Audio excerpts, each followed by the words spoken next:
All right, ladies and gentlemen, what do these drumsticks have to do with this next prep, and why am I wearing these weird headphones? Well, this is the first time you're seeing me do this from my computer, so it's just better audio quality. My earbuds, unfortunately, had a nasty spin with the spin cycle in my washing machine, so they didn't work very well. So I got to use these old things. All right, we're on prep 5. We're talking about the difference between pricing and icing. You see a thing above me that says watch the entire video? I did a little bit of research, and I went to I went to YouTube Analytics, and you know what I found? The average time spent watching Prep 4 was 7 minutes and 30 seconds. And yet it was a 13-minute video. And I asked myself, do they have a time machine?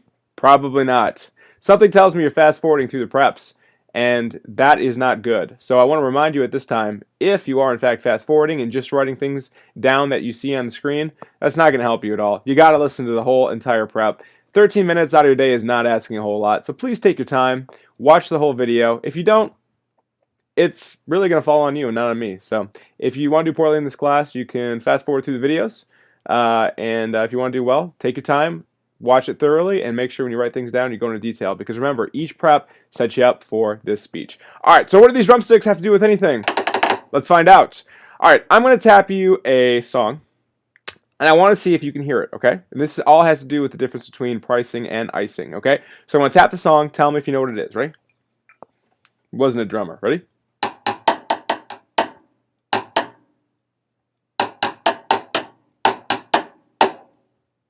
Any ideas what that was? Throw them out there, yell them out, even if you're watching this at the library. Guess what that was? Ready? I'm going to play the music, and I'm going to have the drumsticks.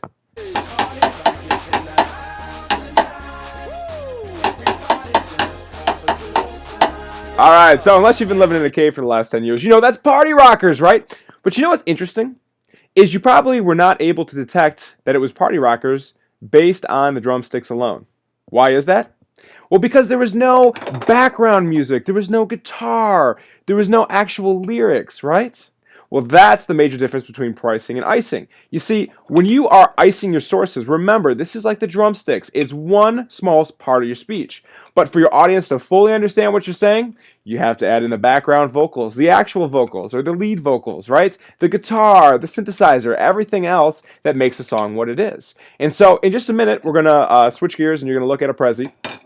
And obviously you still hear me talk, but we're going to talk about the difference between icing your sources, but then pricing them or presenting the iced out summary. Remember, this prep is, well, actually you wouldn't know this. So keep in mind, this prep is all about taking the iced out source in your outline and essentially making it presentable for the audience. Because listen to this is so important. If you just give us the iced out summary, your speech is going to be like 1 minute long. And the audience isn't really going to know a whole lot. Because remember, the iced out summary is only for you to make sure, right, that everything lines up with that main point. So you can look at the sources right away, say, yep, that lines up. And 2, it also helps you understand, yep, this is credible. It's got the year. It's got the author's last name. It's got the credibility statement. Now, it's an important time to note, if you're still confused about icing your sources, if you do not have the author's last name, it's okay. But if it's like a site that is a reputable source, you can find a way to make it credible, then you're all set. All right, so keep watching this entire video. We're going to switch gears, and we're going to go to Prezi to talk about the differences between pricing and icing. All right, so we got the difference between outlining and speaking. What are they? Well, I'm going to read them to you in just a second, but first I want you to look at the AstroCat and the AstroCat of Death. Do you notice the details are much more stronger in the AstroCat of Death? Well, that's kind of your metaphor for what it's like to price out a source, okay? It's not good enough to just give us the iced out summary in one sentence. You've got to go into more detail and really help color in all those aspects that we can't see. But you see, the outlining serves a purpose, right? It creates the bare bones, I don't want to use the word outline, but it just creates a bare bones summary of what we can expect. So very quickly we can understand, okay, this is what the speech is about. These are what the sources do, okay? So when you ice them out and you outline them, right, keep in mind the difference between outlining is that outlining gives you the major idea and the credibility of a source, but then while speaking, you fill in that background information and other fine details you didn't have room for in the icing. So take a minute, pause that if you need to before we move forward. Second, in outlining, it lets someone know at first glance if the sources fit under the main point. We're going to be doing the peer reviews soon, and you're going to look at those sources, and you're going to look up to that main point, and you're going to say, wait a second, does this fit? In speaking, pricing makes it much more clear how the sources fit on the main point. So you actually do go into that detail, and you explain why this fits under your main point so we don't forget. Because remember, it's a lot of information at once. You give your proverb or quote, you tell us the takeaway, and then the main point, and then you go right into the sources. So after each source, you want to make sure you make it clear when you're pricing it, right? Why does this fit under there? Now, we can usually tell when we're outlining, but remember, when you're speaking, this is so important. When you're speaking, we can't remember what your main point was, so you have to remind us. All right, number 3, in outlining, it just gives you the general idea in case you forget when you speak. So if you just write down that iced out thing on your note card, you can read that, and that'll help you remind you. However, while speaking, you want to be conversational with us and discuss what the source says, not on your outline. Okay?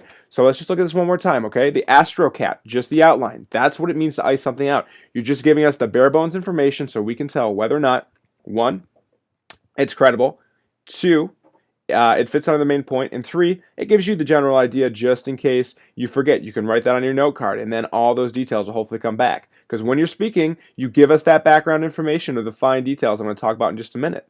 It also, while you're speaking, you want to make it clear to us why this fits under our main point. Because remember, we can't see that main point. You're speaking to us. We're going to forget. And then 3, this is very conversational, right? You're going to notice a difference when you read off your note card and when you actually talk to us. You sound completely different. And so the goal is to help you get away from that note card, have a conversation with us about what this source means. But it's really important to note at this point, you have to ice out this source, you have to ice out every source in your speech so the audience knows that the source is in fact credible, right? But you want to do it in a conversational way. I know this is going to be confusing for you, so I have 3 tips for you. These are the best practices in pricing your sources, okay? Like I just said, you start out with the iced out summary that I made you do for Prep 4. Remember that summary? A lot of people were confused about that. So make sure you go back and you understand what that looks like. But don't just stop at the iced out summary when speaking, okay? So this is the major details that you start off with it, but then you go further. So let's look at an example of an iced out summary, okay? According to Waldman, a senior associate video producer for The Atlantic in 2013, so we know The Atlantic is a nationally recognized source. We have the author's last name. We have that credibility statement. He's a senior associate producer. And we have the year 2013. Discussed how Brandon Todd, a basketball player, standing at a measly 5'5", was eventually able to dunk through intense strength training. Okay, so that's the iced out summary. And then when you price us, you tell us about that training. Go into more detail. There wasn't enough room. Okay, so make sure that for the best practices of pricing out sources, you do start off with that iced out summary. So we know all the credibility is there. We know the main idea. And then you go deeper. All right, so don't worry. You're probably asking me, how do you do that? Well, there's a couple different ways you can get the details, okay? You can give us background information if it's about a study. Tell us about the participants. Tell us about how the study was conducted. If we're talking about statistics, this is when you summarize what the statistic means or humanize it. If we're talking about a testimony, this is where you kind of interpret it and say, you know, when Steve Jobs was saying this, I think that essentially yada yada yada, he was saying this. So even though in a testimony you are going to read it word for word, you can then go into more detail and explain to us what that means. Now, keep in mind that some of you are probably wondering, Adam, what do you mean by a study? Well, a lot of times, you know, you're going to find a source that is from an actual study where they actually have, like, you know, control group and experiment group and all that other stuff. So if you got a study, that's going to allow us, if you have a study, you're going to want to tell us about the background information, okay? So you really want to dig deep into that source. You want to go back to that source and you want to find those details, right? As corny as that picture is, to really understand what the important details are that you didn't have room for, okay? So again, we have background information about the study, a summary of what the statistic means, or an interpretation of your testimony. Now, if we're talking about an example, for instance, if that's the type of source you're using, well then, of course, you can provide more background information about the example as well. So if you're talking about how Michael Jordan was cut from his high school basketball team, give us the details behind that, right? All right, last but not least, if you're still confused, think about it like this. You're explaining it to your grandmother, okay? That way you're going to be a lot more specific. There's grandma. She's like, what are you talking about? You kids are crazy. I can't keep up with you. So you want to remember that people are hearing the source for the first time. They're hearing your speech for the first time. So you have to help them understand everything at a very basic level. Keep your audience in mind always. All right. So zoomed out too far. Let's go back to grandma because she's looking great today. All right. So before you leave, you want to actually write down the iced out source that you hopefully summarized correctly in Prep 4. And you want to write down what it's going to sound like when you deliver your speech, okay?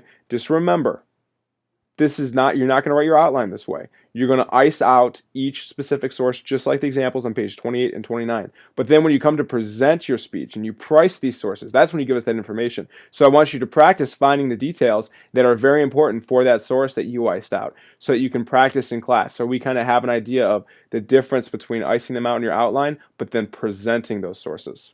All right, I'm sure you're going to be confused, and that's okay. So if you have any questions about this, you're more than welcome to email me. I want to help you out. We're actually going to practice this when you come to class after watching this. So I hope you watched this whole video. I hope you didn't skip through it. But again, if you want to skip through these if you want to skip through these preps, that's your own prerogative. But it is going to catch up with you, and it is going to hurt you. So please take these seriously. Write a lot of notes. Go back through them if you have to. Pause. And as always, ask me questions. And always remember, when you're icing out your sources, you're just giving us the drums, right? You're just kind of giving us the beat, the background information. But then when you price it, you give us the lead vocals, the background vocals, the synthesizer, all those things. So I want you to remember this fun lesson in drumsticks. All right, talk to you later. Bye.